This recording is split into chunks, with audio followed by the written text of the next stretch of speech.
আসসালামু আলাইকুম প্রিয় শিক্ষার্থীরা, তোমরা কেমন আছো?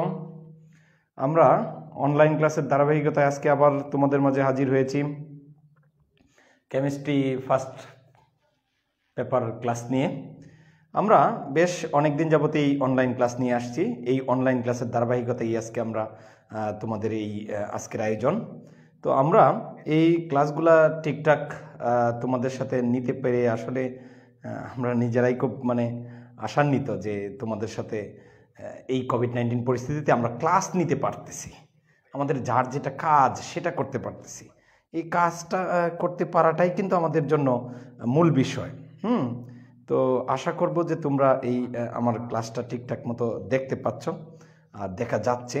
তো তোমরা একটু আমাকে কনফার্ম করলেই একটু ক্লাসটা শুরু করব। তার আগে একটু কনফার্ম করো যে আমার ক্লাসটা ঠিকমতো দেখা যাচ্ছে, কথাগুলো ঠিকঠাক শোনা যাচ্ছে। এটা যদি কনফার্ম করো তাহলেই আমরা আমাদের মূল কাজটা শুরু করতে পারবো। আর আমি আমার আইডি থেকে শেয়ার করে দিই, তোমরা তোমাদের আইডি থেকে এটা শেয়ার করো, যত বেশি পারো শেয়ার করে দাও। কারণ কি, শেয়ার করে দিলে হয়তো তোমাদের অনেক বেশি বন্ধুদের মাঝে এটা পৌঁছাবে, আর তত বেশি তোমাদের উপকৃত হবে, তোমাদের আলোচনা করার সুযোগ তৈরি হবে।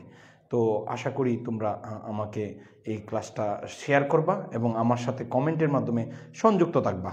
তো শিক্ষার্থী বন্ধুরা, আমরা এর আগে 4টা ক্লাস গুণগত রসায়নের উপর আমরা সংগঠন করেছি। এই 4টা ক্লাসের মধ্যে কি কি বিষয় ছিল আমি প্রথম থেকে যদি বলি, প্রথম ছিল পরমাণুর মূল কণিকা সম্পর্কে বিস্তারিত ধারণা। তারপরে পড়ছিলাম আইসোটোপ, আইসোটোন, আইসোভার। তারপরে পড়লাম আমরা ইলেকট্রন, প্রোটন, নিউট্রন সম্পর্কে পূর্ণ ধারণা, পরমাণু মডেল সম্পর্কে ধারণা। এই বিষয়গুলো আমরা আগে থেকেই মোটামুটি আলোচনা করে আসছি বা তোমাদের মাঝে আমরা আলোচনা করছি। তো এখন আমাদের আজকের আলোচনার একেবারে 5 নাম্বার ক্লাস যেহেতু, তাহলে আজকে আমরা বেশ কয়েকটি ইলেকট্রন বিন্যাসের উপর বিভিন্ন নীতিগুলা নিয়ে আমরা আলোচনা করব। তার আগে একটু কনফার্ম করো যে আমাকে দেখা যাচ্ছে কিনা, আমার ক্লাসটা ঠিকঠাক বোঝা যাচ্ছে কিনা, এটা একটু কনফার্ম করো। এটা কনফার্ম করলেই আমি তোমাদেরকে পরবর্তী আলোচনায় ফিরিয়ে নিতে পারবো আর কি। তো একটু আমরা দেখে নিই আমার সাউন্ডটা ঠিক আছে কিনা। একটু প্রথম দিকে একটু সময় নিতেই হয়, কারণ সারা ক্লাসে মনে করো যে আমি অনেক কিছু জানলাম, কিন্তু দেখা গেল যে ক্লাসেই তোমাদের ঠিকমতো উপকৃত হলো না, তাহলে কিন্তু আমাদের আসলে বোঝা যায় না যে ক্লাসটা ঠিকমতো বোঝা যাচ্ছে কিনা। তো আমরা আজকে আমাদের আলোচনার বিষয় নির্ধারণ করছি ইলেকট্রন বিন্যাস সম্পর্কিত বিভিন্ন নীতি।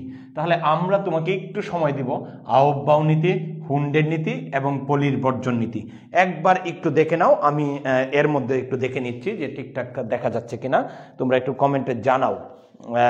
আমরা আহ্বাও নীতিটা একটু দেখতে পাচ্ছি। ইলেকট্রন সমূহ প্রথমে নিম্ন শক্তির অরবিটাল এবং ক্রমান্বয়ে উচ্চ শক্তির অরবিটালে গমন করে। বৈশাখী বলছো জি স্যার ক্লিয়ার। হাদিয়া আক্তার, রিপা জি স্যার আসসালামু আলাইকুম। জি ওয়ালাইকুম আসসালাম। Sourav sir clear. মুবারক, তামান্না আক্তার, তনু, শারমিন, সারা, আশরাফুল হায়াত, আমি অনেককেই দেখছি। ট্রয়া জয়েন করছো, অল ওকে বলছো, ঠিক আছে। তোমরা যদি ওকে বলো তাহলেই আমরা আমাদের মূল আলোচনা শুরু করতে পারি। তার আগে একটু দেখো তো দেখি আমাদের এখানে এই যে আমাদের মূল বিষয়টা দেখো, এখানে আহ্বাও নীতি। তাহলে ইলেকট্রন সমূহ প্রথমে কি করে, নিম্ন শক্তির অরবিটাল এবং পর্যায়ক্রমে কি করে, উচ্চ শক্তির অরবিটালে গমন করে। তাহলে ইলেকট্রন সমূহ কোথায় গমন করে সেই বিষয়টা আমাদের আলোচনা করছে আহ্বাও। হুন্ডা কি বলছে, সমশক্তির অরবিটালে ইলেকট্রন প্রবেশের সময়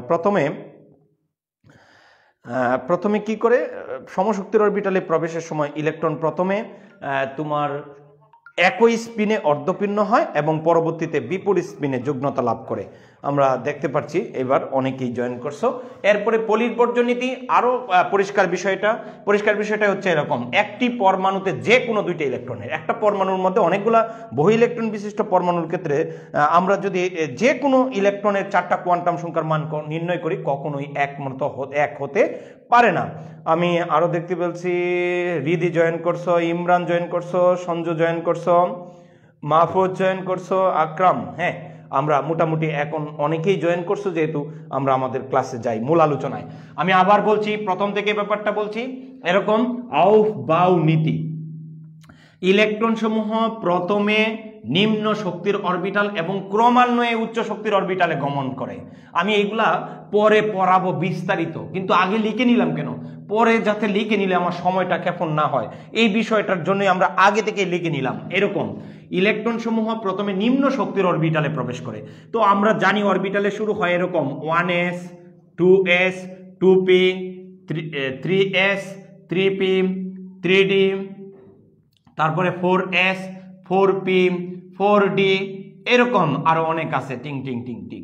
তার মানে এখানে ইলেকট্রনগুলো প্রথমে 1s অরবিটালে যাবে, পরবর্তীতে 2s অরবিটালে যাবে, পরে 3p, পরে 3s, পরে 3p, পরে 3d, তারপরে 4s। 3ডির পরে 4s না যায়, এই জায়গাটাতে একটা গন্ডগোল হবে। তাহলে গন্ডগোলটাই আসলে আউটবাউ নীতির কারণে হয়, যে ইলেকট্রন 3ডিতে না যায় আগে চলে যায় 4s-এ। কেন? এখানে তো কথাটা বলা হয়েছে এরকম যে ইলেকট্রন সমূহ প্রথমে নিম্ন শক্তির অরবিটাল, তাহলে এখানে নিম্ন শক্তির অরবিটাল বলতে গেলে 4s-এর তুলনায় 3ডির শক্তি বেশি, এই জন্য 4s-এ আগে গমন করবে, 3ডিতে পরে গমন করবে। আমরা বিস্তারিত আলোচনা করব আমরা এই নীতিটা। তার মানে আউটবাউ যে কথাটা বলছিল সেটা কি বিষয়ে কথা বলছিল? অবশ্যই সেটা তোমার এই অরবিটালের শক্তি মাত্রা নিয়ে, অরবিটালের শক্তির উপর ভিত্তি করে এই বিষয়টা ব্যাখ্যা প্রদান করছিল। তাহলে আউটবাউ নীতি, ইলেকট্রন সমূহ প্রথমে নিম্ন শক্তির অরবিটাল এবং পর্যায়ক্রমে উচ্চ শক্তির অরবিটালে গমন করে। তাহলে এই বিষয়টা বুঝতে পারছো কিনা? আউটবাউ নীতিটা আমরা মুছে ফেলবো। আউটবাউ নীতি কিসের ভিত্তিতে ব্যাখ্যা প্রদান করছিল? আসলে অরবিটালের শক্তির ভিত্তিতে, কোন অরবিটালে ইলেকট্রন আগে যাবে, কোনটাতে পরে যাবে, সেই বিষয়টা ব্যাখ্যা দিছিল। তার মানে আমরা একটু কমেন্ট করো দেখি তোমরা, আমি একটু পরে তোমাদেরকে হয়তো দেখছি যে এখানে আউটবাউ কোন বিষয়ের উপর ব্যাখ্যা প্রদান করছিল। আউটবাউ ব্যাখ্যা প্রদান করছিল অরবিটালের শক্তি নিয়ে। অরবিটাল সমূহ ইলেকট্রন কোন শক্তি স্তরে, কোন অরবিটালে আগে যাবে, কোনটাতে পরে যাবে, অরবিটালের শক্তি মাত্রা নিয়ে আলোচনা করছে বিজ্ঞানী আউটবাউ। এখন আসো হুন্ডের।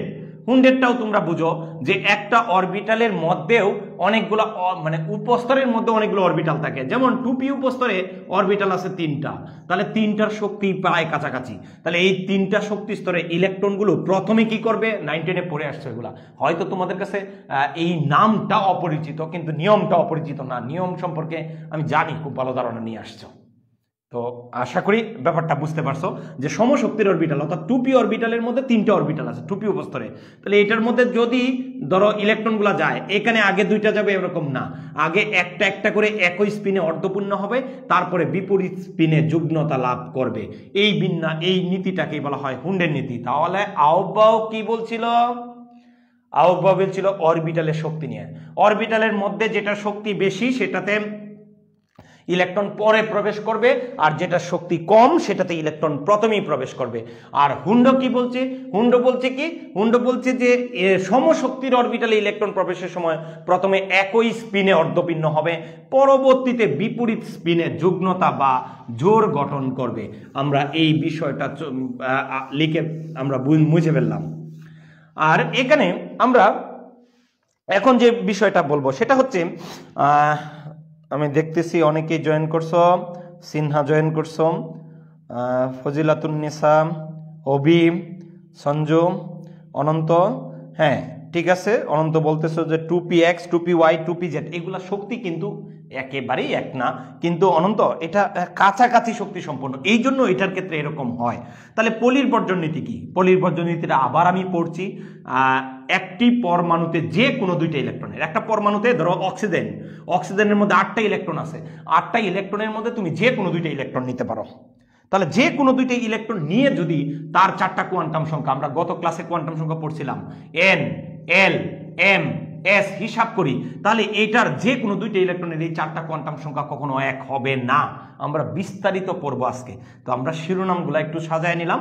তাহলে এটাই হলো পলির বর্জন নীতি। একটি পরমাণুতে যে কোনো 2টা ইলেকট্রনের 4টা কোয়ান্টাম সংখ্যার মান কখনোই এক হতে পারে না। তাহলে এই হলো আমাদের আসলে আউটবাউ নীতি, পলির বর্জন নীতি, হুন্ডের নীতি। তাহলে এইগুলা আমরা লিখে নিলাম আগে, কেন? তোমাদেরকে একটু আয়ত্ত করানোর জন্য। এখন আসো বিস্তারিত আলোচনায় যাই। তো আমরা যদি ইলেকট্রন বিন্যাস করি, তো ইলেকট্রন বিন্যাস আমরা জানি যে কিভাবে ইলেকট্রন বিন্যাস হয়। ইলেকট্রন বিন্যাসটা আর আমি আলাদাভাবে তোমাদেরকে করতে চাই না। তাহলে যদি আমরা একবারে যেগুলো একটু ঝামেলা হয় সেই ইলেকট্রন বিন্যাসটা করি, পটাশিয়ামের 19তম ইলেকট্রন, তাহলে পটাশিয়ামের ইলেকট্রন বিন্যাসটা কেমন? 1s2 2s2 2p6 3s2 3p6, তারপরে 3d উপস্তর আছে আর 4s আছে। তো ইলেকট্রন প্রথমে 3d-তে না গিয়ে 4s-এ যায়। তাহলে এখানে যদি আমরা এরকম ভাবে একই কাজটা করি, প্রশ্নটা কি? প্রশ্নটা হচ্ছে পটাশিয়ামের 19তম ইলেকট্রন 3d-তে না গিয়ে 4s-এ যায় কেন? তাহলে পটাশিয়ামের 19তম ইলেকট্রনটা কোথায় যায়? 3d-তে না গিয়ে 4s-এ যায় কেন? এখন এই প্রশ্নটার উত্তর কিন্তু আমরা আহ্বাও নীতি অনুসারে দিতে পারি, কারণ এখানে 3d এবং 4s এই দুইটার মধ্যে কোনটার শক্তি বেশি কোনটার শক্তি কম সেটার ভিত্তিতে আমরা কি করতে পারবো? এই আহ্বাও নীতিটা ব্যাখ্যা দিতে পারবো। তাহলে এইখানে এই হিসাব কিন্তু 9-10-এ করে আসতো, কিন্তু শক্তির হিসাব তখন হয়তো n+l নিয়মটা তোমরা জানো, কিন্তু হিসাব করতে গিয়ে অনেকেই ঝামেলায় পড়ে গেছো। তাহলে এইখানে আমরা এই পটাশিয়ামের 19তম ইলেকট্রন মানে সর্বশেষ ইলেকট্রন 3d-তে যাওয়ার কথা ছিল, 4s-এ কেন গেল? এটা না হয়ে তোমার হতে পারতো রুবিডিয়ামের সর্বশেষ ইলেকট্রন 4d-তে না গিয়ে 5s-এ যায় কেন? তাহলে ওই ক্ষেত্রেও তুমি একই নিয়ম প্রযোজ্য করতে পারবা। তার মানে এখানে তোমাকে দেখতে হবে 4s-এর শক্তি বেশি না 3d শক্তি বেশি। তাহলে এখানে আমরা আগে আহ্বাও নীতিটা ব্যাখ্যা দিয়ে দিব। তাহলে আহ্বাও নীতি মানে বিল্ডিং আপ নীতি। বিল্ডিং আপ নীতি মানে কি? অরবিটালের ক্ষেত্রে। তাহলে নিয়মটা হচ্ছে এরকম, অরবিটালে মানে ইলেকট্রন প্রবেশের সময় ইলেকট্রন সমূহ প্রথমে নিম্ন শক্তির অরবিটালে গমন করে এবং ক্রমান্বয়ে উচ্চ শক্তির অরবিটালে গমন করে। হ্যাঁ, ঠিক আছে। তাহলে ক্রমান্বয়ে উচ্চ শক্তির অরবিটালে গমন করে। তাহলে এই আহ্বাও নীতিটা ব্যাখ্যা দিব। ব্যাখ্যা দেওয়ার পরে 3d এর শক্তি হিসাব করব। তাহলে 3d এর শক্তি কিভাবে হিসাব করব তোমরা কমেন্ট করতে পারো। কিভাবে হিসাব করব? n+l। তাহলে এটার মান কত যোগ কত হয় একটু কমেন্ট করো। আর 4s এর শক্তি n+l নিয়ম দ্বারা করা যায়। তাহলে 4s এর শক্তি n+l নিয়মে কত হবে? 3d শক্তি n+l নিয়মের মধ্যে কত হবে তোমরা অবশ্যই জানো, এটা কমেন্ট করো। আমরা কমেন্ট করতে থাকো আর আমি আর একটু বুঝাই তোমাদেরকে। 3d, তাহলে এখানে একটু লক্ষ্য করো, n এর মান হচ্ছে 3, তাহলে n এর মান কত? 3। তাহলে n এর মান 3 মানে হচ্ছে তৃতীয় শক্তি স্তর, আর অরবিটালটা হচ্ছে 2d, d এর জন্য হচ্ছে l এর মান 2। তাহলে প্রথম 3d এর শক্তি মাত্রা কত হচ্ছে? 3 + 2। অনেকেই বুঝতে পারতেছো না যে 3d শক্তি n = 2 হলো কেন, n = 3 হলো কেন। এই বিষয়টা যদি বুঝতে অসুবিধা হয় একটু আমাকে বলো যে বুঝতে পারো নাই কিনা। তনু বলছো 3d এর ক্ষেত্রে 5, 4s এর ক্ষেত্রে 4 হবে। গুড তনু, অসংখ্য ধন্যবাদ, খুব দ্রুতই পড়ে ফেলছো। মাহিন বলে ফেলছো 3 + 2 5। সঞ্জু বলছো 3 + 2 5, আসলে 3 + 2 5, গুড। এটা 5 একক হয়ে গেল। কার শক্তি? এটা 3d এর শক্তি। তাহলে এখন 4s এর শক্তিটা তাহলে কত? 4s এর শক্তিটা হবে কত? n এর মান কত? 3, আর l এর মান s অরবিটালের জন্য আমরা জানি যে l = 0 হলে s অরবিটাল, কারণ কোনো উপস্তর নাই। 1 হলে উপস্তর 3টাও তৈরি হয়, গতদিন দেখছিলাম, সেটার জন্য অরবিটালটা হবে p অরবিটাল। 2 হলে 5টা উপস্তর তৈরি হবে, সেটার জন্য d অরবিটাল। আর 3 এর জন্য 7টা উপস্তর তৈরি হবে, তখন কি f অরবিটাল। সেম কাহিনী এখানে যদি আমরা 4s অরবিটাল হয় তাহলে l এর মানটা কত হবে? 0। তাহলে এখানে কত হবে? 4s এর জন্য n এর মান হচ্ছে 4 আর l এর মান হচ্ছে 0। তাহলে 4 একক। অনেকেই বলে ফেলছো, লিঙ্কন বলছো, মিম বলতেছো, আশরাফুল হায়াত বলতেছো, অনেকেই রিদি বলছো। ঠিক আছে, তোমাদেরকে অসংখ্য ধন্যবাদ। আসলে ক্লাসটাকে একটু মানে অংশগ্রহণমূলক করো, কি আর করা, আমরা তো এটা পারো, তোমরা পারা জিনিসই তো আছে অনেক, তারপরেও তো আবার প্র্যাকটিস আমাদের করতেই হবে। তাহলে এখানে দেখো 3d এর শক্তি বেশি 5 একক, আর 4s এর শক্তি হচ্ছে 4 একক। যার শক্তি বেশি তার মধ্যে ইলেকট্রন পরে প্রবেশ করবে, এই জন্য 3d-তে না গিয়ে 4s-এ যায়। তাহলে এই হলো এটা আহ্বাও নীতির প্রয়োগ। তাহলে আহ্বাও নীতিটা শুধুমাত্র এই ক্ষেত্রে পটাশিয়ামের ক্ষেত্রেই প্রয়োগ হয় এরকম না, 1 নাম্বার গ্রুপের সকল মৌলগুলোর ক্ষেত্রেই প্রায় এই নীতি প্রযোজ্য হয়। আবার যদি এরকম হয়, আমরা যদি বলি 3d এবং 4p এই দুইটার শক্তি হিসাব করতে বলি, তোমরা কিন্তু পারবা। 3d এবং 4p শক্তি হিসাব করো তো দেখি। 3d এবং 4p এই দুইটার শক্তি কত একটু জানাও তোমরা। আচ্ছা, এখন আসো আমরা আরেকটা ব্যাপার আমরা দেখতে পারি একটু। আরেকটা ব্যাপার যদি জানাই এরকম, সেটা হচ্ছে তোমার রুবিডিয়াম। রুবিডিয়ামের সর্বশেষ ইলেকট্রন কোথায় যায়? 4d তে না গিয়ে কোথায় চলে যায়? 4d তে না গিয়ে 5s এ চলে যায় কেন? তাহলে এটা 0, এটা হয় কেন? সর্বশেষ বিন্যাসটা। তাহলে এটা কেন হয়? সেম দিয়ে ব্যাখ্যা দিবা তুমি, সেম ধারণা দিয়ে ব্যাখ্যা দিবা। এরকম আউটবাউ নীতি অনুসারে ইলেকট্রন সমূহ প্রথমে নিম্ন শক্তির অরবিটাল এবং পর্যায়ক্রমে উচ্চ শক্তির অরবিটালে গমন করে। এই ক্ষেত্রে 4s এর তুলনায় 3d শক্তি বেশি হওয়ায় 4s এ ইলেকট্রন আগে গমন করে। আসলে এই শক্তির হিসাবটাও দেখায় দিবা। 3d শক্তি কত, 4s এর শক্তি কত। হ্যাঁ, মাহিন বলছো, সাইদ বলতেছো, রুমান বলতেছো, তনু বলতেছো, ঠিক আছে, তোমাদের কথা অত্যন্ত ঠিক আছে যে এটা হলো 5, এটাও 5। তাহলে স্যার দুইটা শক্তি যদি সমান হয়ে যায় তাহলে কোনটাতে ইলেকট্রন যাবে?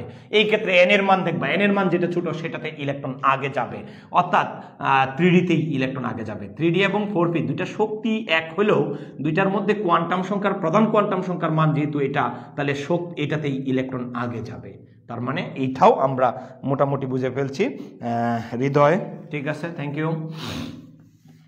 সাথে থাকো, আমরা আরো কিছু বিষয় আলোচনা করব, হয়তো তোমাদের নতুন কিছু বিষয় আসতে পারে, এগুলো তো পুরাতন বিষয়। তো ইলেকট্রন বিন্যাসে আরো দুই একটা ব্যতিক্রম হয়, সেটা হচ্ছে ক্রোমিয়ামের ব্যতিক্রম হয়। তাহলে ক্রোমিয়ামের ব্যতিক্রম মানে কি? ক্রোমিয়াম যদি ইলেকট্রন বিন্যাস করি, আর্গন পর্যন্ত যদি 18 আমরা ধরে ফেলি, তাহলে আরো 24, তার মানে 6টা ইলেকট্রন আছে। তারপরে 3d, তারপরে 4s, তাহলে 4s এ ইলেকট্রন যাবে দুইটা, 3d তে 4। বিন্যাসটা কি এরকম হবে ক্রোমিয়ামের ক্ষেত্রে? একটু জানাও তো দেখি ক্রোমিয়ামের বিন্যাসটা এমন হবে কিনা। আমরা কমেন্টগুলো আসতে একটু সময় লাগে, এই জন্য তোমাদের কমেন্টগুলো পড়তে একটু দেরি হয়, ডোন্ট মাইন্ড, এই জন্য মাইন্ড করা যাবে না। তাহলে একটু লক্ষ্য করো দেখি। অনন্ত বলছো যার এন এর মান কম, এই জন্য। হ্যাঁ, গুড, থ্যাংক ইউ। আমি কথাগুলো বলেই ফেলছি, তোমরা একটু লক্ষ্য করো। 3d এবং 4s, এই 3d এবং 4s এর মধ্যে, 3d এবং 4s এর মধ্যে এখন প্রশ্ন হচ্ছে এটা 4 আর এটা কত আছে 4s2, এরকমটা কি হবে কিনা? না, হবে না।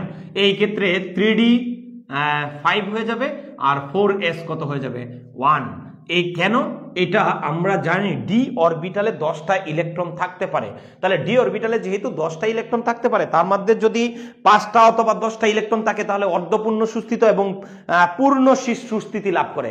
অর্ধপূর্ণ এবং পূর্ণ সুস্থিতির কারণেই কিন্তু, অর্ধপূর্ণ সুস্থিতি এবং পূর্ণ সুস্থিতির কারণেই কিন্তু এই ক্ষেত্রে বিন্যাসটা ওই 4s থেকে একটা ইলেকট্রন 3d তে নিয়ে আসে।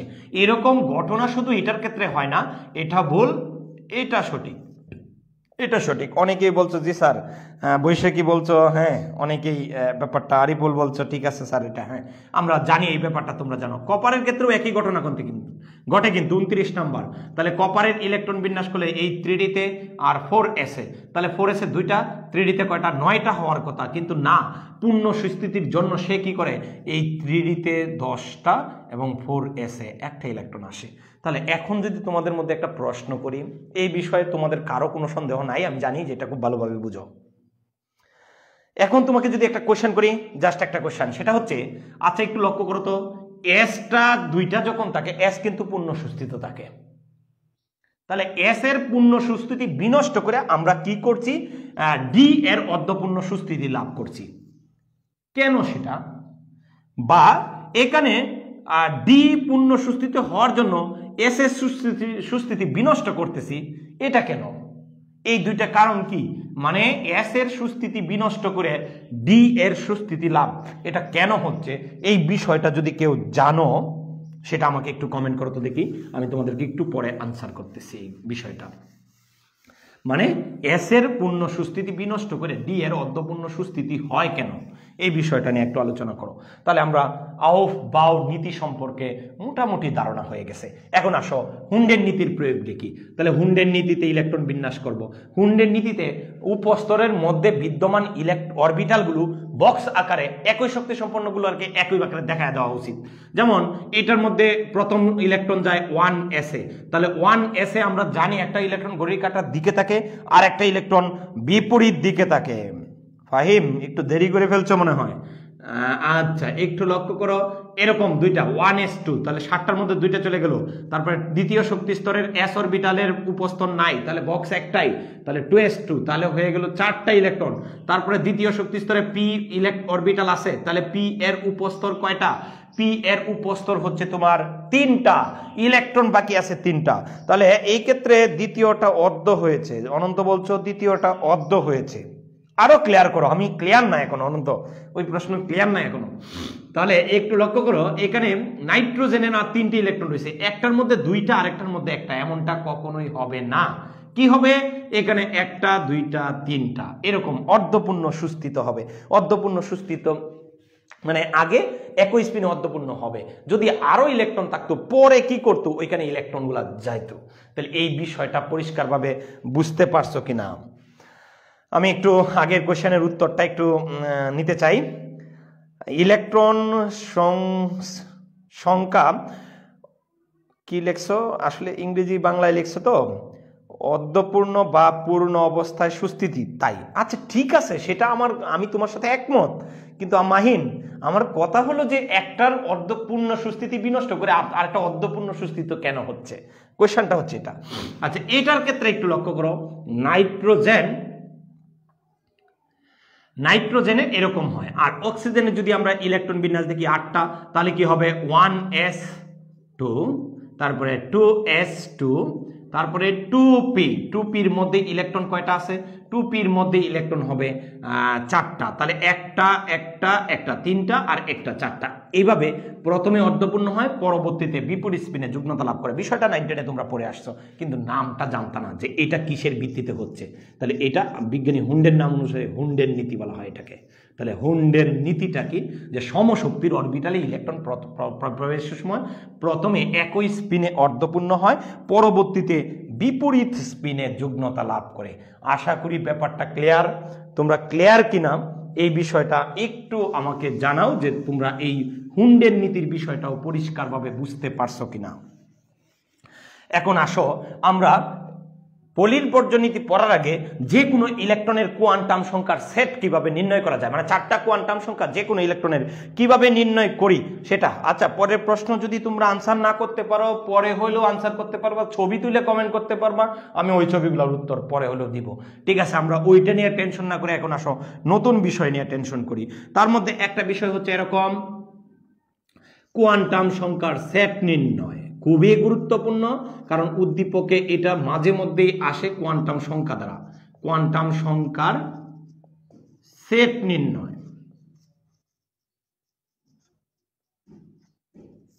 তাহলে কোয়ান্টাম সংখ্যার সেট নির্ণয় কিভাবে আমরা কোয়ান্টাম সংখ্যার সেট নির্ণয় করব? ধরো আমরা সোডিয়ামের সর্ববহিস্থ ইলেকট্রনের সর্বশেষ ইলেকট্রনেরটাই আগে বের করি। সর্বশেষ একটু কমেন্ট করবা প্লিজ, অংশগ্রহণ নাম হলে আমি ক্লাসে হইতে লাইভ ক্লাস এইভাবে যদি না হয়তো ক্লাসে হলে তোমাদেরকে দিয়ে এই কাজগুলো আসলে করে দাম। আমি ক্লাসে এইভাবেই করি, কিন্তু এখন তো পারা যায় না, এই জন্য আমি কমেন্ট নিয়ে বসে আছি যে তোমরা কিছু বলবা, সেটা দেখে আমি একটু উদ্বুদ্ধ হব যে তোমরা আসো। যে এরকম সর্বশেষ ইলেকট্রনের ক্ষেত্রে তাহলে সর্বশেষ ইলেকট্রনের ক্ষেত্রে ধরো সোডিয়ামের, তাহলে সোডিয়াম কত নাম্বার মৌল? 11 নাম্বার। তাহলে ইলেকট্রন বিন্যাস করলে 1s2 2s2 2p 6, 10টা গেল। শেষেরটাকে আমরা বক্স পদ্ধতিতে দিলাম 3s, মানে হুন্ডের নীতি অনুসারে 3s1। তাহলে এই সর্বশেষ ইলেকট্রনটার 4টা কোয়ান্টাম সংখ্যা বের করতে বললে তুমি কিভাবে বের করবা? আশা করি অনেকেই পারো। তাহলে আমি একটু বুঝাই। এরকম একটু লক্ষ্য করো, এখানে n এর মান কত? কোয়ান্টাম সংখ্যা মানে n l m s, অর্থাৎ 4টা কোয়ান্টাম সংখ্যা। n এর মান কত? এখানে তৃতীয় শক্তি স্তরে গেছে, তাহলে n এর মান কত? 3। তারপরে l এর মান কোন অরবিটালে গেছে সেটার উপর নির্ভর করে তুমি কি করবা, পাশে একটু টেকনিক করে পাশে লিখে রাখবা। l এর মান 0 যদি হয় তাহলে 1, আর যদি s অরবিটাল 0 হলে s, 1 হইলে কি p অরবিটাল, 2 হইলে কি d অরবিটাল, 3 হইলে f অরবিটাল, এরকম লিখে রাখবা। তাহলে এখানে কোন অরবিটালে গেছে? s, s এর জন্য l এর মান কত হয়? 0, 0 লিখলাম। তাহলে m, এটার কোন উপ অরবিটাল নাই, উপশক্তি স্তর নাই, তাহলে m এর মানটাও কত? 0। s এর জন্য এটা আমরা এরকম করছিলাম, এম এর মানটা হবে -l হতে কত পর্যন্ত, +l পর্যন্ত, তাহলে এটা তো জিরো, জিরো থেকে তো আর এটার কোনো উপস্থিত তৈরি হয় না। তারপরে এখানে এস এর মান যদি উপরের দিকে ইলেকট্রন হয় তাহলে প্রথম ইলেকট্রনকে আমরা ঘড়ির কাঁটার এই যে এরকম +12 দিয়ে প্রকাশ করি, তাহলে এরকম। তার মানে যদি সোডিয়ামের সর্বশেষ ইলেকট্রনের 4টা কোয়ান্টাম সংখ্যার মান বের করতে বলে, আমাদের অনেকেই করে ফেলছ। মাহিন বলছো n = 3, l = 1। না মাহিন, তোমার এই জায়গাটায় ভুল হয়ে গেছে। মাহিন সরি, ভুল হয়ে গেছে। তারপরে এখানে আমরা 4টা কোয়ান্টাম সংখ্যা বের করলে n = 3, l = 0, m = 0 আর s = প্লাসের হাফ। এভাবে আমরা 4টা কোয়ান্টাম সংখ্যা বের করতে পারি। কার 4টা কোয়ান্টাম সংখ্যা? যা আমরা আসলে সোডিয়ামের 4টা কোয়ান্টাম সংখ্যার মান বের করতে পারি। এখন যদি তোমাকে বলি যে এরকম ক্যালসিয়ামের 4টা কোয়ান্টাম সংখ্যার মান বের করো, তাহলে ক্যালসিয়াম 20 নাম্বার। তাহলে ক্যালসিয়াম আমরা আর্গন পর্যন্ত এইভাবে দেখাইলাম, আর্গন পর্যন্ত মানে 18টা এখানে আছে। তারপরে 3d, তারপরে 4s, তাহলে 4s এ কয়টা যায়? 2টা, তার মানে 3d 0, তাহলে 4s এ ইলেকট্রন থাকে 2টা, একটা ঘড়ির কাঁটার দিকে আর একটা বিপরীত দিকে। তাহলে এখন দ্বিতীয় ইলেকট্রন কিন্তু প্রথমটা না, দ্বিতীয়টা, তাহলে এটা হচ্ছে সর্বশেষ ইলেকট্রন অর্থাৎ 20তম ইলেকট্রন। তাহলে সর্বশেষ ইলেকট্রনের জন্য n এর মান কোথায় গেছে? 4 এ। n এর মান 4s2, তাহলে n এর মান কত? 4। l এর মান s অরবিটালে গেলেই, s এর মান l এর মান 0। m এর মান কোনো উপস্থন নাই, তাহলে m এর মান 0। s এর মান নিচের দিকে ইলেকট্রন, তার মানে -12। আমাকে একটু জানাও এগুলা করতে পারছো কিনা তোমরা। তো আরো কয়েকটা বিষয় আমরা একটু আলোচনা করি। যদি তোমাদেরকে বলি নাইট্রোজেনের 4টা কোয়ান্টাম সংখ্যার মান কি? নাইট্রোজেনের সর্বশেষ ইলেকট্রন লিখেই দিলাম সর্বশেষ। তাহলে নাইট্রোজেনের সর্বশেষ ইলেকট্রন 1s2, 2s2, তারপরে 2p এর উপস্তর 3টা উপস্তর, এই সর্বশেষ 1টা 2টা 3টা, তাহলে সর্বশেষ কিন্তু এটা। তাহলে এই সর্বশেষ ইলেকট্রনের 4টা কোয়ান্টাম সংখ্যার মান যদি বের করতে বলি, তাহলে সর্বশেষ এটা তোমরা বের করো দেখি, n এর মান কত হবে, l এর মান কত হবে, m এর মান কত, s এর মান কত, বের করো। আর আমি তোমাকে এখানে ফ্লোরিনেরটা দেখাই। ফ্লোরিনের সর্বশেষ ইলেকট্রনের 4টা কোয়ান্টাম সংখ্যার মান আমরা হিসাব করে দেখাই। ফ্লোরিন কত নাম্বার আছে? 9 নাম্বার। তাহলে যদি ফ্লোরিনের ইলেকট্রন বিন্যাস দেখি 1s2, 2s2, তারপরে 2p এর উপস্তর কয়টা? 3টা। 2p এর উপস্তর তোমরা এটা করো, একটু পাঠাও, অক্সিজেনেরটা একটু পাঠাও দেখি পারো কিনা। আচ্ছা, এখানে ফ্লোরিনের ইলেকট্রন গেল 1 2 2 4 আর এখানে 5টা রয়েছে, তাহলে 1টা 2টা 3টা 4টা 5টা। তাহলে আমরা এইখানেরটা বের করব। এইখানেরটাই হচ্ছে তার নবম ইলেকট্রন, 9th ইলেকট্রন। তাহলে 9th ইলেকট্রনের জন্য n এর মান কোন শক্তি স্তরে গেল? 2। n এর মান গেল 2 নাম্বার শক্তি স্তরে। l = কোন অরবিটালে গেল? p তে গেলে l এর মান কত হয়? 1, p তে গেলে 1। তারপরে m এর মান, এটা নিয়ে একটু কনফিউশন আছে, বিভিন্ন বইয়ে বিভিন্ন কথাবার্তাও লেখা আছে। আবার অনেকেই অনেক ধরনের যুক্তিও দাঁড় করায়, এটা আমি অস্বীকার করছি না যে এটা নিয়ে এখনো সমস্যা আছে। তবে তুমি এরকম আসলে এই p এর 3টা উপস্তর কেন তৈরি হয়? এটা হলো অরবিটালটা, কারণ এটার মধ্যে তরঙ্গ ধর্ম যখন থাকে, ইলেকট্রন যখন তরঙ্গ আকারে চলে, এই যে এরকম তরঙ্গ আকারে চলে, তখন তার পার্শ্ববর্তী অঞ্চলগুলা বিভক্ত হয়। এই বিভক্ত হলে নিম্ন শক্তির গুলাকে আমরা মাইনাস ধরি, মধ্যাকর্ষণ বা যেটা থেকে তরঙ্গ সাম্যাবস্থান ধরি সেটাকে 0 ধরি, উচ্চগুলা প্লাস ধরি। তার মানে এই অরবিটালটাকে আমরা এভাবে চিহ্নিত করতে পারি m এর মানের ভিত্তিতে। এটা হচ্ছে -1, এটা হচ্ছে 0, এটা হচ্ছে +1। তাহলে একটু লক্ষ্য করো দেখি, এখানে p তে গেছে, তার মানে p এর কোনটাতে গেছে? সর্বশেষ 0-তে, তাহলে m এর মান 0। তারপরে s এর মান কত হবে? উপরের দিকের না নিচের দিকে? নিচের দিকে ইলেকট্রন হলে -12। এটা হলো ফ্লোরিনের 4টা কোয়ান্টাম সংখ্যার মান। তাহলে ফ্লোরিনের 4টা কোয়ান্টাম সংখ্যার মান বের করছো। আচ্ছা, মাহিন অনেকেই পাঠাইছো, সৌরভ পাঠাইছো, বণিক পাঠাইছো, দেখি একটু যে আমরা এটা পারি কিনা। নৌসিন চেষ্টা করতেছো, হ্যাঁ আমরা আরেকটু চেষ্টা করি দেখি পাওয়া যায় কিনা। একটু লক্ষ্য করো, আমরা নাইট্রোজেনের 4টা কোয়ান্টাম সংখ্যার মান সম্পর্কে একটু ধারণা দিই। নাইট্রোজেনের সর্বশেষ ইলেকট্রন কিন্তু এটার লাস্টেরটা। তাহলে এখানে n এর মান কত? 2, l এর মান p তে গেলেই 1, তাহলে 1, m এর মান মাঝখানেরটা জিরো, নিম্ন শক্তিটা মাইনাস, উচ্চ শক্তিটা প্লাস, এইটা সবচেয়ে গ্রহণযোগ্য। আমি বলতে পারি না যে স্বতঃসিদ্ধ, কিন্তু এটাই সবচেয়ে গ্রহণযোগ্য। তার মানে এটার মধ্যে হবে প্লাসের 1, আর এটার মধ্যে আমরা বলতে পারি এস এর মান উপরের দিকে, তাহলে প্লাসের হাফ। এভাবে আমরা যে কোনো মৌলের 4টা কোয়ান্টাম সংখ্যার মান বের করতে পারি। আবু সাইদ বলছো 2l1m3, না m3 হতেই পারে না। একটু তোমাদের কনফিউশন লাগতেছে একটু, তোমাদেরকে একটা রিকোয়েস্ট করব, ক্লাসটা যদি একবারে না বুঝতে পারো বারবার অংশটা দেখবা, তবে ভালো করে দেখবা। এম এর মান 3 হতেই পারে না। এল এর মান যদি 2 হয় তাহলে এম এর ডি অরবিটাল আসে, এখানে তো ডি অরবিটাল কোনোটাতেই নাই। বিশেষ করে আমি আবু সাইদ তোমাকে বলবো যে এই ক্ষেত্রে কিন্তু একটু প্যাচ লাগাই দিছ, ভুল করে ফেলছো তোমরা, তাহলে একটু মনোযোগ চাই। আবার আরো কয়েকটা একটু দেখবো আমরা, যেহেতু বিষয়টা গুরুত্বপূর্ণ, আরো কয়েকটা দেখবো তোমাদের জন্য। আমরা আসো সিলিকনেটটা বা ম্যাগনেসিয়াম বা সিলিকনেট, অ্যালুমিনিয়াম বা সিলিকনেটটাই ধরি। ধরো অ্যালুমিনিয়ামেরটা আমি করি। অ্যালুমিনিয়াম কত নাম্বার? 13 নাম্বার মৌল।